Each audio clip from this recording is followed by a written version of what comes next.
Good morning. Today I want to cover step one on the checklist to open a successful assisted living. Going to talk about business plans, state required training, the site, the actual home, the property, sketch of the home. We're going to talk a little bit about zoning, and then fire inspection and what it takes to get a fire inspection report. So hold on real quick, make sure everybody, yeah, can hear me. Can you guys hear me? This is muted. Hold on, let's see. No, we good to go. We good to go. So, business plan. We're not gonna waste no time. I know a lot of people want this information on how to start an assisted living. What's the basics, the startup. So we're gonna get right into it. I feel like the first thing you need to have is a viable business plan, something that you can kind of use to guide yourself, present to partners, potential funding sources like banks, private lenders, stuff like that. So for grants and other things. So we're going to first look at, I want to share with you guys an actual business plan for an assisted living. Give me 1 second.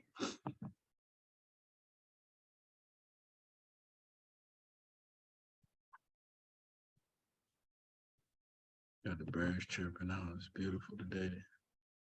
Beautiful day. Cancel.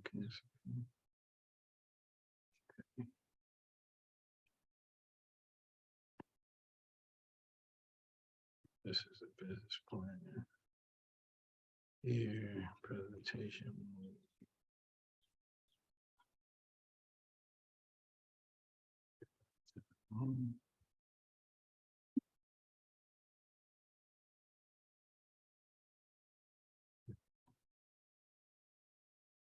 So as you can see, this is a business plan here for an actual assisted living.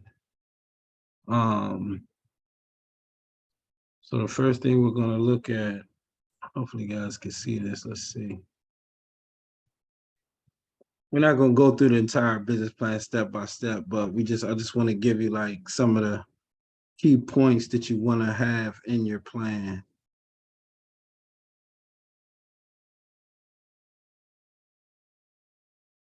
So first, this is like they have up here the business summary, which you can call it the executive summary. And then just goes into, the description, the location, the marketing, the competition, and then like the procedures of the facility. You could take a second to kind of read it. All of this stuff is being pre-recorded. It's being recorded, so it will be released. You'll be able to access these recordings in the cohort. It won't be stored on the main Facebook page where it's being streamed, but it will be in the cohort. I just wanted to, give people an idea what type of information is being taught in the cohort. So when you're setting up your business, when you're setting up your facility, you want to think through this stuff. You want to really take some time and figure out what you're going to do. What's the description? What's going to set you apart? What's going to make you different from any other facility in the area, any other facility in your direct market? And this is some of the stuff you want to think about. And then not only think about, but you want to research other facilities that kind of fit your criteria, your room count, your resident count, the amount of people you're going to have there, the size of your facility, obviously the location. Like you want to make sure that you're studying those other facilities before and while you're developing your business plan, so you can see, okay, what's working for them, what may not be working for them, what are some of the things that I want to bring to the marketplace, what are some of the ideas that I want to explore and implement in my facility that's going to make me different. And this is some of the things, this is where you start to put this information here in your business plan. So again, you want to focus on your description, obviously your location, your marketing, like some of the ideas that you're going to use for marketing, So some of the things they're saying they're going to have like a spa day is going to be a thing for them. Obviously, they're going to have a delegated nurse. It's just following the procedures of the state requirements. Nutritious meals, gourmet chef, and things of that nature, which is a really high, a very good selling point. Girl Scouts program, integration with social programs and various level of care, laundry and housekeeping services, obviously. In their description, this is just early on. And then you can also build upon this stuff. This isn't like a final, your business plan is never like a final document.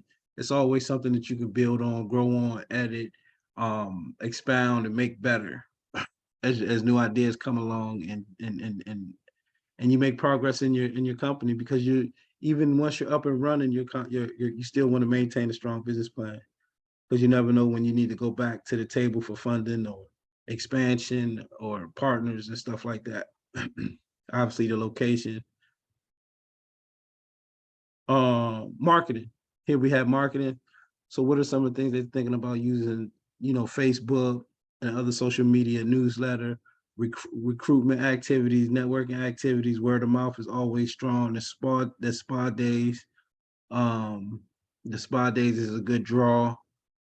These are some of the things that they're thinking about doing for marketing.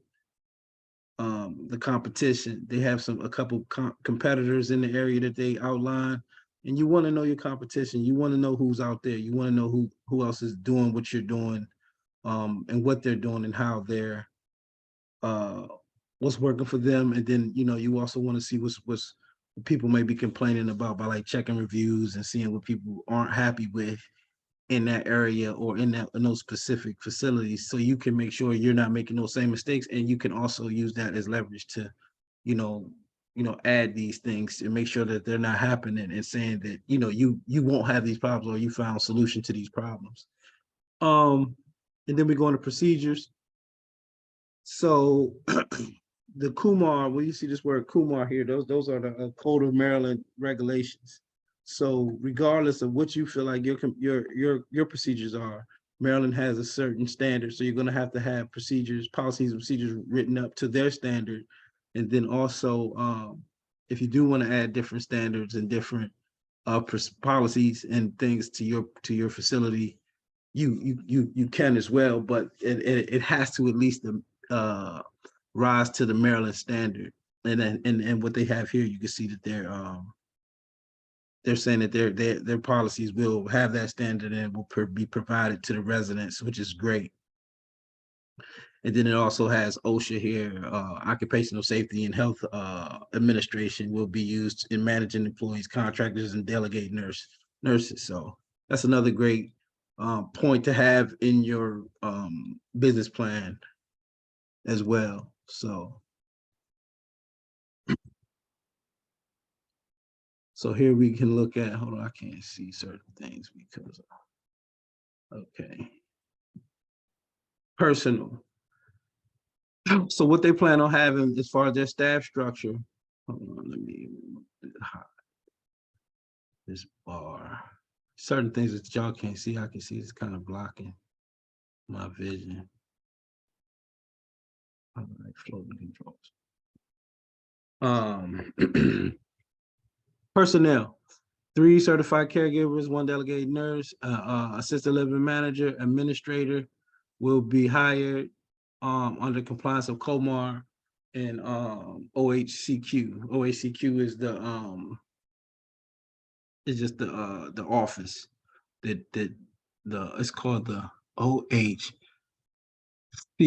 I can never remember what it exactly stands for. The Office of Healthcare, Health and Care Quality.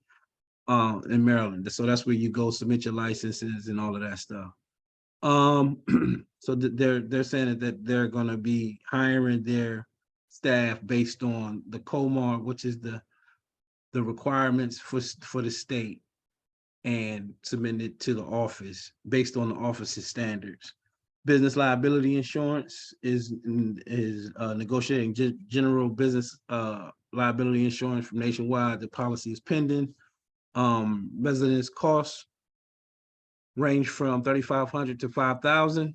3,500 to 5,500 monthly, depending on level of care, and private, semi-private room occupancy. Community fee 3,200 per resident, describe and schedule charge of fees. Schedule of charges, section 3 of assisted living residence and care agreement. Type of payment, private insurance and Medicaid is the type of payments they're going to be taking. Number of residents, 5 residents will be serviced to 2 rooms, measure above 120 square feet, and one in room less than 120 square feet. So they're going to have 4 residents, 2 semi-private and 1 private. The semi-private has to be at least 120 square feet. I would try to say get it at least, try to, if you can, over 130 square feet just for the space. And then there's a requirement of 80 square feet in the state of Maryland for single room, so private room. So that's what you see there, where it says no less than 100 square feet. So they're actually going to go above and beyond for the single room as well. So the care service rate, $10 an hour. Obviously, these aren't rates that are realistic anymore. Obviously, you got to be paying your caregivers much more, and we do have staffing strategies to not to avoid paying hourly, but just for the sake of this business plan, we're just going to talk about what's here. 3 individuals, 8 hours, 3 shifts, 3 shifts, hours, 8 a.m. to 4 p.m., 12 a.m. to 12 to, what did I say, 4 a.m., then at 12 a.m. to 12 a.m. I guess he was meant to say 12 p.m. because that looks like a 12-hour shift. And then, 12 a.m. to 8 a.m. Monday. Monthly expenses, 31 days, $14,888 at $10 an hour, which is, again, not realistic in this market. It's a little dated, but just for the sake of the business plan, you can kind of fill your own numbers in. And all of this information, this business plan, is part of our assisted living startup kit. So this is a document that you can download, edit, put your company information in, and use for yourself, and just kind of switch stuff around. Delegating nurse initial assessment per resident, $65. $50 per resident for 45-day assessment. 45-day assessments are required by the state. $30 per hour per interim visits. 15 per completion of healthcare practitioner form. Payment will be made through residents' community fees. So when you ask about the community fees, these are some of the fees that are taken out of the community fees, which is outside of the residents' monthly costs. The managers are paid $2,500 per month. Administrator paid flat rate of $2,500 a month. Insurance Paychecks is a software that kind of processes all of your payments, like it does your payroll. It's they send out your checks and stuff. I'm familiar with Paychecks, and they say that's going to be $1,000, a cost of $1,000 annually for the services. So estimated income calculated at a low range is $3,500 monthly. Average is $17,000 a month, calculated at a high with. Hold on. Did my screen just go out?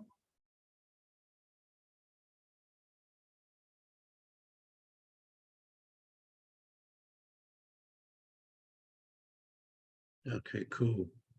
Thought I lost my feed there for a second.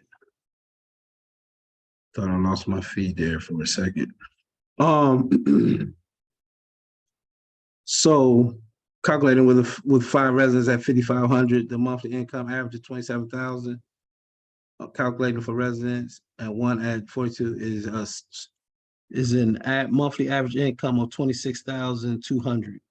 So these are estimations. These are just estimates. These aren't hard numbers. They haven't started doing business yet, so they're just preparing. And you want to have something on paper. You want to have some estimates. You just don't want to have nothing there. So this is a good way to have something there and to begin your business plan and to kind of get an idea what the numbers are going to be. But every market is different. You know, what you negotiate, what you can work out with different clients, what you can work out with different care providers, you know, your personnel, your staff will, you know, greatly and dramatically change these income rates.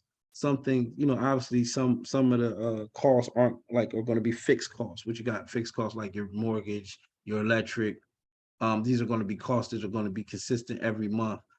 But there are certain things that you can do with your staff and your pay, and also how much you're charging that can, you know, make some of these numbers work out a little better for you. So there's always more ways to make more money and to make it more of a financial benefit to you, your assisted living. So let's keep going.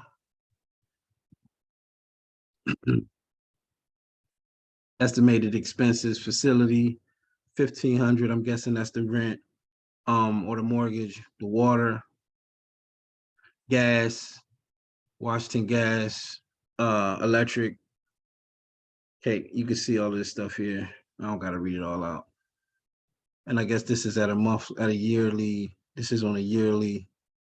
No, this can't be yearly because it's salaries, it's only 19. So this is what they're saying their expected cost for the month would be after all of their bills are paid. Landscaping and physical needs to the community. So there you have that. So the total cost would be $23,000 a month. Breakdown analysis using mixed income, expenses 23,000, mixed income 26,200, and then profit 3,000. That, I mean, that's tight. That's really tight to for an assisted living. Obviously, you want to make sure your breakdown analysis and your expenses, you know, lead you to a higher profit than $33,000 a month. But this is a small facility that only has 5 beds, and that's not the end of the world. 3,000, but you definitely want to be making a little more than that because anything can happen at any month. That's full occupancy. So if he's only making $3,000 a month at full occupancy, it might not be a viable business opportunity. And again, these numbers are just estimates, and just to give you an idea what you're looking at.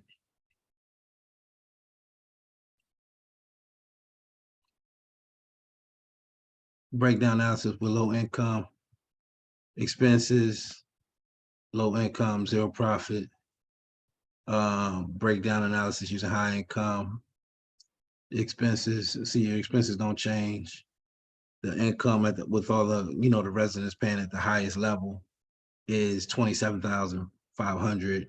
Profit 4,300, which is still low. 4,360 is still kind of low for a monthly income of a 5-bedroom or 5-resident assisted living. So, and I feel like what could be done is just, you know, rearranging the staff and upping the rates and doing some stuff like that to make this more viable, make it more profitable. Capital income, he said this company is saying that they could start with startup fees of only 10K, which is not bad. If he can, you know, get the property or already has the property and have this facility up and running for 10K out of pocket. Sustainability will be able to sustain itself with client fees when its former residents return after license obtained. Former residents are the rental of the rental home wish to return. Okay, so it's a rental property of obviously seniors, so they want to come back as residents. That's his strategy.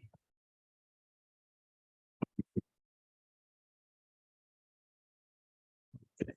Let's see what we're at here. So that's it. That's a very simple breakdown of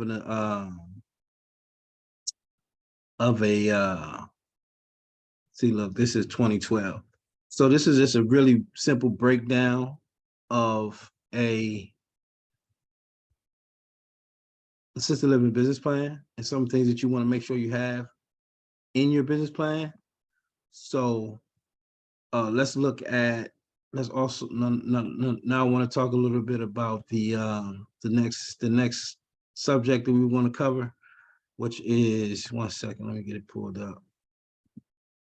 It's just navigating these Zoom pages so I can get up different screens.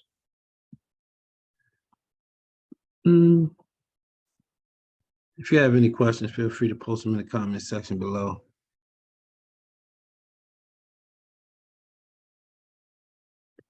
Okay, cool. Back up. So now what I want to talk about a little bit is the state required training. What the state requires in Maryland and a lot of states that we deal with, we always run into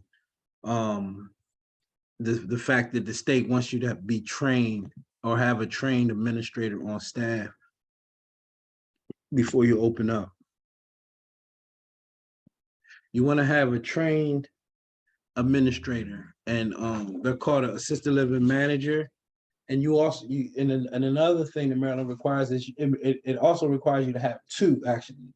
It wants you to have an alternate. So not just your assisted living manager, you also have to have another manager who's been through the 80-hour training. It's an 80-hour training, who is also on your application for licensure, so that if your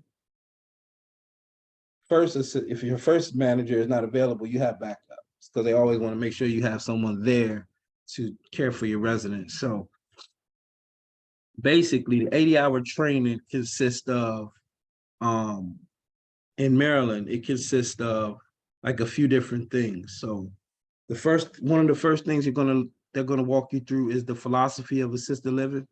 Just kind of breaking down the history of assisted living, like how it came about, where it started, how people moved from nursing homes, and how the whole concept of assisted living came about.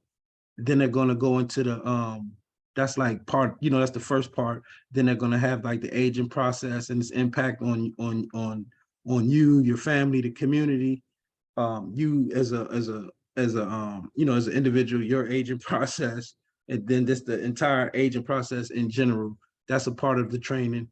Assessments and level of care, they're going to be, that's covered in the training during the 80-hour assisted living management course.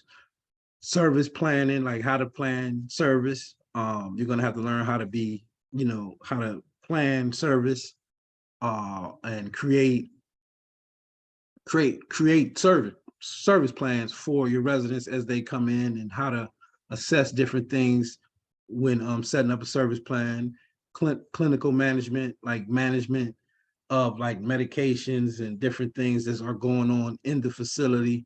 Admissions and discharge criteria.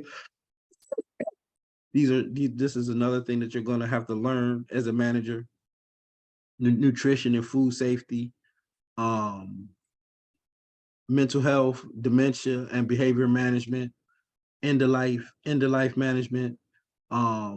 These are, like I said, these are some of the skills that you're going to learn in your 80-hour course. I'll talk a little bit about who teaches those courses. So dementia, mental health and behavior management, end of life training. You're going to have to learn, different processes and skills to manage the end of life process. Management and operation of the facility, emergency planning, quality assurance, basically making sure that there's a way that you're communicating with your residents, the families, and even the state to assure the highest quality of your facility. And then like a survey process. The survey process is when the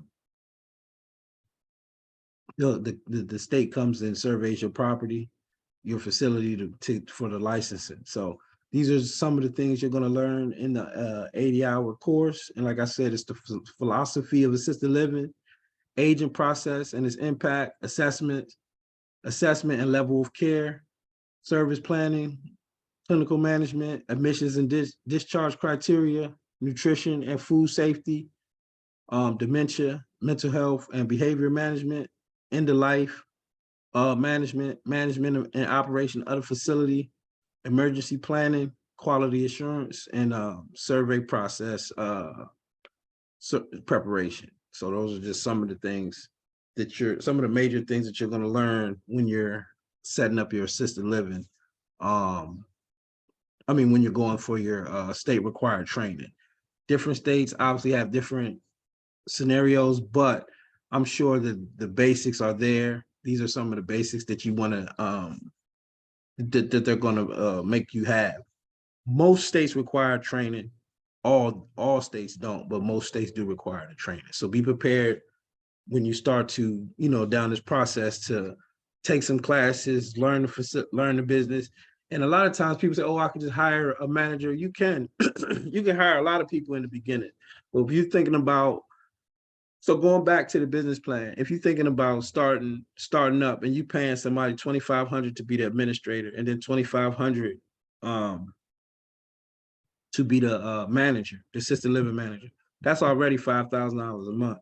So what if you're doing those two skills, or you're personally doing those two jobs, or one of them? That adds $2,500 to your profit. So now it goes from $2,500, from $4,000 a month to $6,000 a month. See what I mean? Because that's based on his business plan. He's hiring everybody to do everything. So that's one thing right there that can increase his income, especially if this is his first facility. You want to work in it. You want to get to learn, every step that it takes to be successful. You want to be in there and learning every aspect of it. So then you can, when you do hire, you know what to look for. You know what type of person you want to be in there. You know what level of skill and what level of quality of care they're willing to, provide for your residents and for your facility. So that's that. That's just something to think about, when it comes to getting those state trainings for yourself, and then working your first property yourself, and not, being so quick to outsource or hire when you can keep some of that money for yourself, because it's not a full-time position. It's not like you're going to be working an hourly. That's not an hourly position. It's a management position where you're just kind of overseeing the facility and just, the operation and, documentation and stuff like that. The caregivers are doing like the day-to-day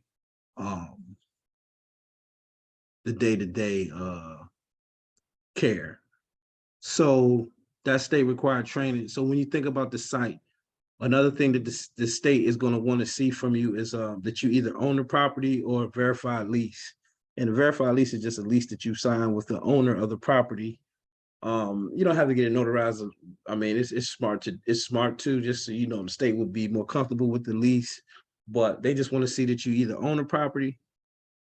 Obviously, you can just show them your mortgage information that you're an owner of the property, or they want to see that you have a signed lease. That's pretty much it. The next thing that the state wants to see is a sketch. And a sketch is not like, and when I first thought about it, I'm like, man, I got to get an architect and all that. They just want you to draw on paper like every room that's in the property, and where the bathrooms are, where the kitchens are, and then I'll write it in like, this is a bathroom, this is a kitchen, this is the emergency exit, this is the back door, this is the garage door, this is the basement door. These are doors, these are rooms that the residents will have access to. These are the rooms that the residents won't have access to. And that's it. And they want to know where the emergency signs are going to be and stuff like that. But the sketch is really, you can overthink it, but it's just really, when we're talking about a small residential assisted living, now we get into like the bigger facilities, obviously you're going to want to have a professional draw it up for you so it could look decent and, really, and be legible. But you also still want to make sure you're taking your time using a ruler, you're using a pencil, you're being really clear. Oh, and then also they want to see the square footage of each room that you're outlining on this sketch. This also goes with the application. When it comes to zoning, while we have, if applicable here is because that a lot of times when you're dealing with residential assisted living, zoning isn't required. It depends on what the community you're in is requiring, and also when it comes to zoning and permits. So at a certain bed count in most counties in Maryland, there's no zoning requirements, but it does get tricky. So you definitely want to check with your zoning and permit departments to make sure that you're compliant and that you're zoned properly to do this business. You don't want to get all the way in, start buying furniture, making repairs, doing all this different stuff. You kind of find out you're in the HOA or some other situation, or the HOA is going to stop you from doing it, or there's some zoning restrictions based on your, what you're trying to do as a facility. So you definitely want to check with that. It is case by case, county by county. It's more of a county thing than a state thing.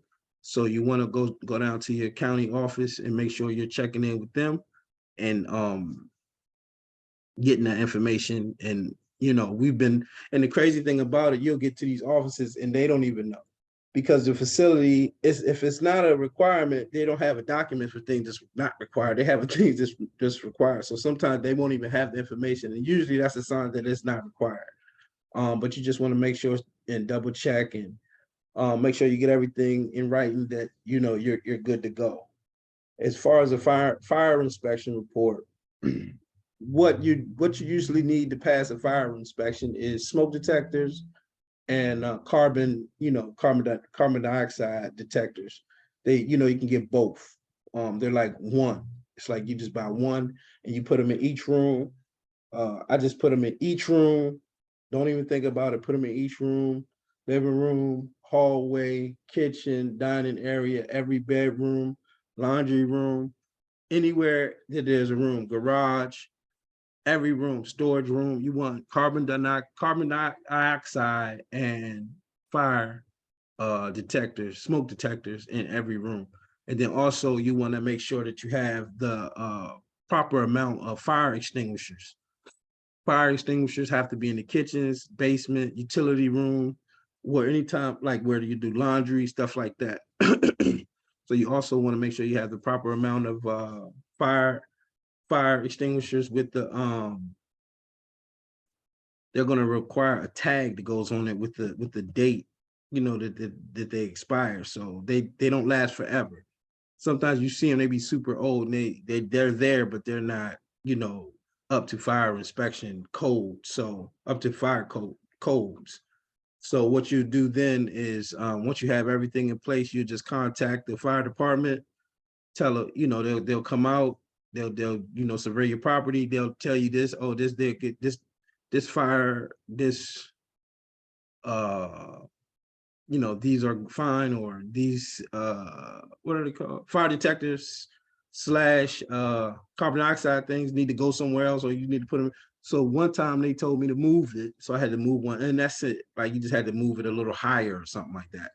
But other than that, they just, they come, they give you the report, then you're good to go. You take that to the that's part of your application. And that's pretty much the checklist, the step, the first step that we're going to cover today on getting your facility up and running. If you guys have any questions, feel free to comment below. And if you have any questions in the future, give us a shout on email, on Facebook. Phone number is 443-214-6062. If you need to contact and you have some more questions, all this information can be found in our cohorts that we meet every week. I'm sorry, it's a 6-month program where we meet weekly, and you can join that easily through our website, allenchain.com, or just give us a call, shoot us an email, acomecarecoaching@gmail.com. So that's it for today, and we'll be back with another training here shortly. Glad you guys hung out with me for this morning. Thanks.